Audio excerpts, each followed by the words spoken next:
ಆ ವ್ಯಕ್ತಿಯ ಮುಖ ನೋಡಿದಾಗ ನಾನು ಬೆಚ್ಚಬಿದ್ದೆ. ಅವನ್ ಕಣ್ಣನ್ ನೋಡಿದಾಗ ನಮ್ಮಿಬ್ರ ನಡುವೆ ಹಳೆ ಬಾಂಧವ್ಯ ಇದೆ ಅನ್ಸ್ತು. ಅಮ್ಮ, ಇವ್ರೇ ನನ್ನ ಅಪ್ಪ ಅಲ್ವಾ? ಬನ್ನಿ ಅಪ್ಪ, ನನ್ ಮನೆಗ್ ಕರ್ಕೊಂಡು ಹೋಗ್ತೀನಿ.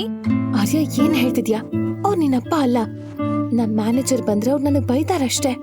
ಆರ್ಯ, ಇಂಚರ, ಆರ್ಯನ ಹೊರ ಕರ್ಕೊಂಡು ಹೋಗು. ಕಂಪನಿ ಸಿಒ ಸಂಗಮ್ ಚಕ್ರವರ್ತಿ ಬಂದಿದ್ದಾರೆ. ಆರ್ಯ ಪ್ಲೀಸ್, ಅವ್ರು ನಿನ್ ಪಪ್ಪ ಅಲ್ಲ. ಹಲೋ ಇಂಚರ, ಈಗ್ಲೇ ನನ್ನ ಕ್ಯಾಬಿನಿಗೆ ಬಾ. ಸರಿ ಸರಿ ಸರಿ.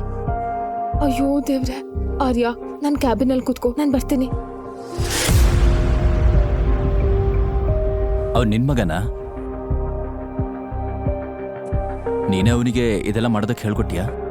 ಇಲ್ಲ ಸರ್, ನನಗ್ ನೀವು ಬರ್ತಾ ಇದ್ದೀರ ಅನ್ನೋದೇ ಗೊತ್ತಿರ್ಲಿಲ್ಲ. ಸತ್ಯ ಹೇಳ್ತಾ ಇದೀನಿ, ನಾನು ನಿಮ್ಮನ್ನ ಇದೇ ಫಸ್ಟ್ ಟೈಮ್ ನೋಡಿದ್ದು.